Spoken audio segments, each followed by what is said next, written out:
Hello শিক্ষার্থী বন্ধুরা, আজকে আমরা ক্লাসে জয়েন করে ফেললাম। আজকে আমরা পড়ব চতুর্থ শ্রেণী বিজ্ঞান, পৃষ্ঠা 5, ফুলের বিভিন্ন অংশ। ফুলের বিভিন্ন অংশের মধ্যে আমি এখানে একে নিয়েছি একটা জবা ফুল। হ্যাঁ, জবা ফুলের মধ্যে কি আছে? প্রথমেই একটা ছোট পাতার মতো আছে, এটাকে বলা হয় উপবৃতি। আর এটার উপরে যে অংশটা আছে এটা হচ্ছে বৃতি। হ্যাঁ, আর এই যে মাঝখানে অংশটা এটার নাম হচ্ছে গর্ভাশয়। আমরা সবচেয়ে বেশি দেখি খালি চোখে এটা দেখি, এটার নাম কি? এটা হচ্ছে দল বা পাপড়ি। এরপর আমরা চলে যাব একদম উপরে। এখানে কি আছে? এখানে হচ্ছে গর্ভমুণ্ড। এই যে উপরে দণ্ড এর মধ্যে একটা গোল আছে, সেটার নাম হচ্ছে গর্ভমুণ্ড। তারপরে আছে শ্রীকেশর। আর একটু নিচের দিকে যে গোল চিহ্নগুলো আছে সেগুলোকে বলে পুংকেশর। তো এগুলোর নামগুলো তো আমরা জানি। হ্যাঁ, এটা নাম জানার পরে আমাদের কিন্তু দরকার কি এগুলার কাজ। তো বৃতি, আমরা যে কাজটা প্রথমে দেখব বৃতি। বৃতি কোনটা? বৃতি হচ্ছে ফুলের পাপড়ির একদম নিচ বরাবর যে সবুজ অংশ একটা থাকে। হ্যাঁ, এই সবুজ অংশটাকে বলা হয় বৃতি।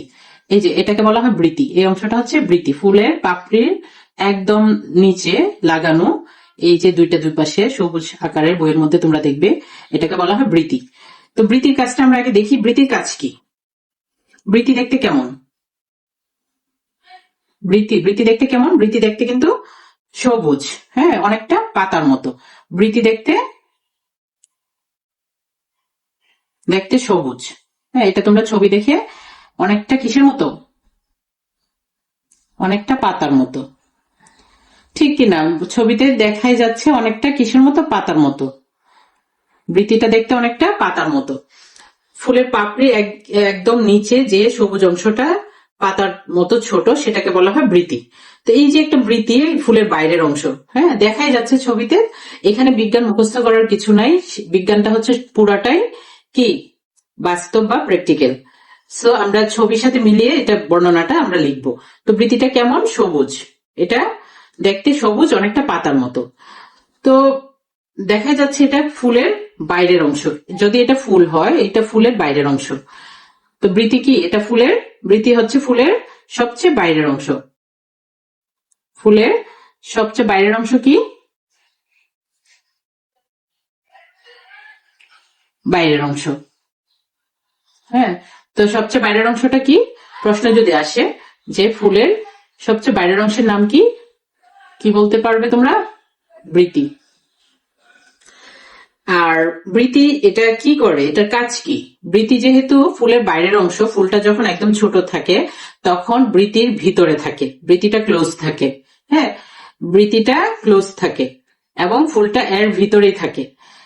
যখন একটু বড় হয় ফুলটা, আস্তে আস্তে বৃতি থেকে বের হয়ে এসে সেটা ফুটে বড় হয়, তখন বৃতিটা ফুটন্ত ফুলের বাইরে ছোট আকারে থাকে। কিন্তু এই যে বড় একটা ফুল দেখতে পাচ্ছ তোমরা, এই ফুলটা কিন্তু বৃতির ভিতরে থাকে। তো যখন ফুলটা বৃতির ভিতরে থাকে তখন বৃতির কাজ কি? বৃতি ফুলকে কি করে? রোদ, বৃষ্টি বা পোকামাকড়ের হাত থেকে রক্ষা করে।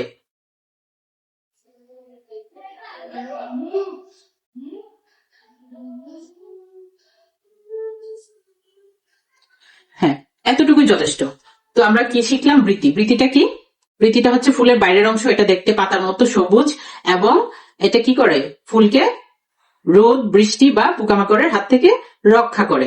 যেহেতু বৃতিটার ভিতরে এই সম্পূর্ণ ফুলটা ক্লোজ থাকে বা বৃতির ভিতরে থাকে, তাহলে কি হয়? ফুলটা পোকামাকড় বা রোদ বৃষ্টি থেকে রক্ষা পায়।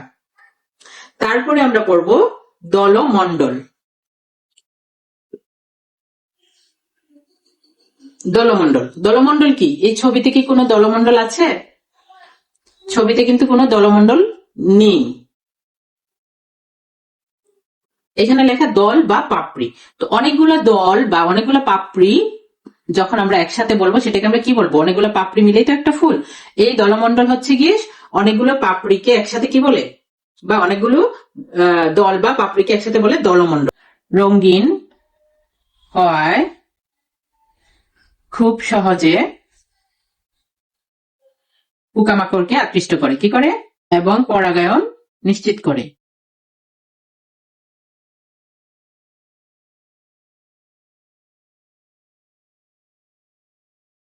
তাহলে আমরা কি শিখলাম আজকে? দলমন্ডল কাকে বলে? অনেকগুলো পাপড়ি বা দল নিয়ে দলমন্ডল গঠিত হয়। তাহলে কি হয়? অনেকগুলো পাপড়ি বা দল মানে সবগুলো ফুলের সবগুলো পাপড়িকে একসাথে কি বলবো?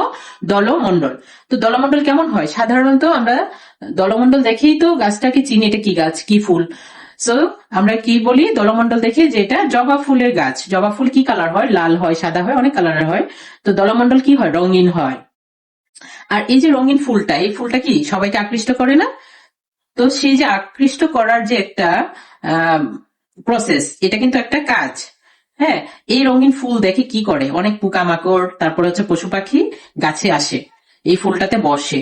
হ্যাঁ, এটারও কিন্তু একটা কাজ আছে। এই দলমন্ডল রঙিন হয় খুব সহজে পোকামাকড় ও পশু পাখি আকৃষ্ট হয় বা পশু পাখিকে আকর্ষণ করে, এবং সেই আকর্ষণের ফলে যখন গাছে এসে ফুলটাতে পশু পাখি বসে, সেটা কাজ হচ্ছে পরাগায়ন নিশ্চিত করা। এই পশু পাখি কিভাবে পরাগায়ন নিশ্চিত করে এটা বিস্তারিত পরে বলবো। তো আগে এটাই তোমার কাজ কি দলমন্ডলে, সেটা শিখতে হবে। তো দলমন্ডলের কাজ হচ্ছে পরাগায়ন নিশ্চিত করে, পরোক্ষভাবে করে, কারণ ও হচ্ছে পশু পাখি আকৃষ্ট করছে। দলমন্ডল পশু পাখি আকৃষ্ট করে, তারা এসে বসছে এবং সেই কারণে পরাগায়নটা নিশ্চিত হচ্ছে। তারপরে কি আছে? তারপরে হচ্ছে পুংস্তবক। হ্যাঁ, পুংস্তবক। পুংস্তবক তো এখানে নাই, এখানে কি আছে? পুংকেশর আছে। হ্যাঁ, পুংস্তবক নাই, পুংকেশর আছে। তো আমরা এখানে দেখছি পুংকেশর আছে। আমরা কাজ শিখবো কিসের? পুংস্তবকে। পুংস্তবক কাকে বলছে? এই যে দলমন্ডল শিখলাম না, দল বা পাপড়ি মিলে সবগুলো পাপড়িকে একসাথে দলমন্ডল বলে, তেমনি এক বা একাধিক পুংকেশর নিয়ে পুংস্তবক গঠিত হয়। এই যে এখানে অনেকগুলো পুংকেশর, এই সবগুলো পুংকেশরকে একসাথে কি বলবো আমরা? পুংস্তবক। এক বা একাধিক পুংকেশর নিয়ে পুংস্তবক গঠিত হয়। তো পুংকেশর সবগুলোকে একসাথে আমরা কি বলবো? পুংস্তবক। তো পুংস্তবক এটার কাজ কি? এটা হচ্ছে ফুলের একটা অত্যন্ত গুরুত্বপূর্ণ অংশ। পুংকেশরের দণ্ড আছে। হ্যাঁ, দণ্ডের মতো অংশকে কি বলা হয়? পুংদণ্ড। এই যে পুংকেশর, পুংকেশরটা কি? এই যে একটা দণ্ড। হ্যাঁ, এই দণ্ড, এই দণ্ডটাকে কি বলে? পুংদণ্ড। এটাকে বলে পুংদণ্ড। তারপরে এই দণ্ডের মাথায় একটা থলির মতো আছে, এই যে এটাকে বলছে, এই থলিটাকে কি বলা হয়? পরাগধানী। পরাগধানী, পরাগধানী মানে কি? যেখানে পরাগ থাকে। হ্যাঁ, পরাগধানীর মধ্যে কি উৎপন্ন হবে? এই যে পুংদণ্ডের মাথায় যে পরাগধানী, এই পরাগধানীতে কি উৎপন্ন হবে? পরাগ রেণু উৎপন্ন হবে। এখানে কি উৎপন্ন হবে? পরাগ রেণু। এটা হচ্ছে পুংদণ্ড, আর এটা হচ্ছে পুংদণ্ড, আর এই থলির মতো অংশটাকে বলা হয় পরাগধানী। আর এই পরাগধানীতে থাকে পরাগ রেণু। হ্যাঁ, জিনিসটা খুব ছোট, কিন্তু এটা কি হবে?